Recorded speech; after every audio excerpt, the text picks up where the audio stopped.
Class 10 good morning बच्चों। Very very sorry कि आज आपकी लाइव स्ट्रीमिंग में क्लास नहीं हो पाई थी गूगल मीट पे। लाइट भी चली गई थी और चूँकि वाईफाई लाइट से चलता है तो वाईफाई भी ऑफ हो गया था। सो कोई प्रॉब्लम नहीं, आपको हम जो है पूरे आज के क्लास का ये वीडियो सेंड कर रहे हैं और इसको पढ़ना है और देखिए समझते चलिए। मैं वीडियो के आगे नहीं हूँ, कैमरे के आगे, ठीक है, क्योंकि फिर वॉइस क्लियरिटी नहीं आती है तो फिर थोड़ी सी प्रॉब्लम होती है। तो वॉइस क्लियरिटी की वजह से मैं वीडियो पर नहीं हूँ, सामने की तरफ ऐसे हाथ दिखा देता हूँ। ठीक, अब तो पता चल गया होगा कि सर हैं। ठीक है, तो देखिए सबसे अब जो आपका टॉपिक चल रहा था अम्ल, क्षार और लवण का, है ना, यही तो आपके लेसन का नाम है। देखिए मैंने पूरे ये ऊपर देखिए डाल रखा है, वो देखिए सामने फ्रंट पे। ठीक है, अब इसमें इधर देखिए लेफ्ट हैंड साइड पे आप देख रहे हैं, देखिए नीचे हमने नीचे हेडिंग डाली, ये है पीएच स्केल की। तो पीएच स्केल किसे कहते हैं समझ लीजिए। पीएच स्केल है क्या चीज़, पहली बात तो अम्ल, क्षार और लवण में आपने नाम तो बहुत सुना होगा कि फला चीज़ की पीएच इतनी है, फला चीज़ की पीएच इतनी है। पीएच का मतलब होता है पावर ऑफ H+ आयन। हमने स्टेटमेंट में लिखा भी है कि पीएच का मतलब होता है power of H+ ion. PH की खोज किसने की थी, कहते हैं 1909 में डेनिश वैज्ञानिक SPL सोरेनसन, जो SURENSEN, देखिए वो देखिए स्पेलिंग लिखी है सामने, है ना, तो सोरेनसन, तो वो है, वो स्पेलिंग है, वो सोरेनसन है। हिंदी में लिख सकते हैं सोरेनसन, कोई बड़ी बात नहीं, ठीक है। तो सोरेनसन ने इसको जो है H+ जो पीएच स्केल का कॉन्सेप्ट जो है वो सोरेनसन का दिया होता है। और सोरेनसन ने क्या कहा था, उन्होंने कहा, लिखा है जैसे स्टेटमेंट आप देख रहे हैं कि 1909 में डेनिश वैज्ञानिक SPL सोरेनसन ने H+ आयन की सांद्रता व्यक्त करने के लिए इसका प्रयोग किया था। अब H+ आयन की सांद्रता जो होती है बहुत छोटी वैल्यू है, तो इसको छोटी वैल्यूज को कैलकुलेट करने के लिए उन्होंने कैसे निकाला, उन्होंने लॉग का प्रयोग किया। अगर जो आप लोग 10th में 9th में मैथमेटिक्स में लॉग पढ़ चुके होंगे तो लॉग के बारे में आपको पता होगा थोड़ा बहुत, उसे हिंदी में लघुगुणक कहते हैं। ठीक है, तो लघुगुणक का प्रयोग क्या होता है, लघुगुणक की खासियत ये होती है कि बहुत छोटा कैलकुलेशन अगर कहीं पर है तो वो भी किया जा सकता है और बड़ा कैलकुलेशन है तो वो भी किया जा सकता है। ठीक है, तो लॉग की सहायता से उन्होंने इसका प्रयोग किया था। इसमें मैंने स्टेटमेंट लिखा है, देखिए स्टेटमेंट दिखाई पड़ रही होगी, एक लाइन आपको दिख रही होगी, लिखा है इसमें पहली बार लॉग का प्रयोग किया गया। ठीक है, ये आता है। अब देखिए फॉर्मूला क्या है, फॉर्मूला देखिए बहुत सिंपल है, pH is equal to minus log H+ ion. क्या है, pH is equal to minus log H+ ion. देखिए मतलब देखिए अब इसकी बात कर रहे हैं, ठीक है, ये बात, या फिर pH is equal to log 1/H+ ion. ठीक, तो pH is equal to minus log, pH is equal to log 1/H+ ion. एक तो ये तरीका होता है लिखने का। एक सेकंड फॉर्मूला जो लिखा है उसका भी तरीका होता है, कहते हैं किसी जलीय विलयन में उपस्थित H+ आयनों की सांद्रता को व्यक्त करने के लिए 10 के ऊपर लगाए गए ऋणात्मक घात, तो यहाँ पे 10 के ऊपर जो ऋणात्मक घात लगी नीचे वाले फॉर्मूला में, ये देखिए दिख रहा होगा, आ रहा है पॉइंट, ठीक है, 10 to the power minus pH. तो 10 to the power minus pH, अगर 10 के ऊपर ऋणात्मक घात में कोई संख्या लिखी गई है इस तरीके से, तो वो भी उसकी पीएच वैल्यू को रिप्रेजेंट करेगी। अब पीएच वैल्यू कहाँ से कहाँ तक निकाली जाती है, देखिए थोड़ा सा वीडियो ले लेते हैं हम लोग, पूरा वीडियो ले लेंगे, थोड़ा सा आसान हो जाएगा काम करना, आपको समझने में आसान हो जाएगा। ठीक है, थोड़ा सा कैमरा ऊपर नीचे हो रहा है, कोई दिक्कत की बात नहीं।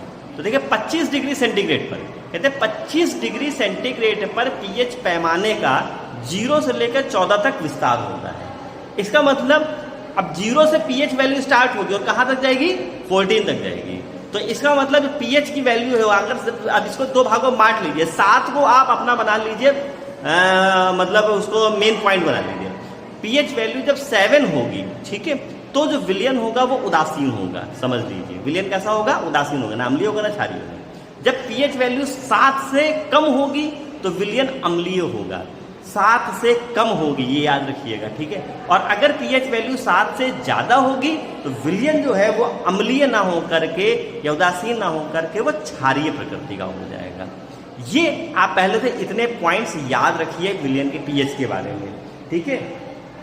अगर बच्चों के पास नई वाली रेफरेंस बुक है तो उसमें पीएच और टीओएच में संबंध भी दिया है, तो वो अभी हम आपको बता देंगे। हम पीएच से संबंधित एक न्यूमेरिकल के ऊपर थोड़ा सा डिस्कशन करना चाहते हैं, तो वो न्यूमेरिकल जरा सा आप लोग देख लीजिएगा, देखते हैं, थोड़ा सा वीडियो हिलेगा, घबराने की जरूरत नहीं है किसी को भी। ये देखिए, है ना, लाइट चमक रही है क्या,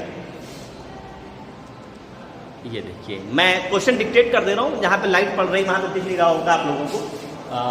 इसकी लाइट ऑफ कर, ऑन कर देते हैं, उधर की लाइट ऑफ। हाँ शायद दिख रहा है। लिखा क्या है? लिखा है एक जलीय विलयन में H+ आयन का सांद्रण, एक जलीय विलयन में H+ आयन का सांद्रण 10⁻⁻⁴ मोल प्रति लीटर है। तो विलयन का pH मान बताओ। ठीक है, क्वेश्चन सुन लीजिए। अभी मैं लाइट ऑन कर दूंगा, कोई दिक्कत नहीं।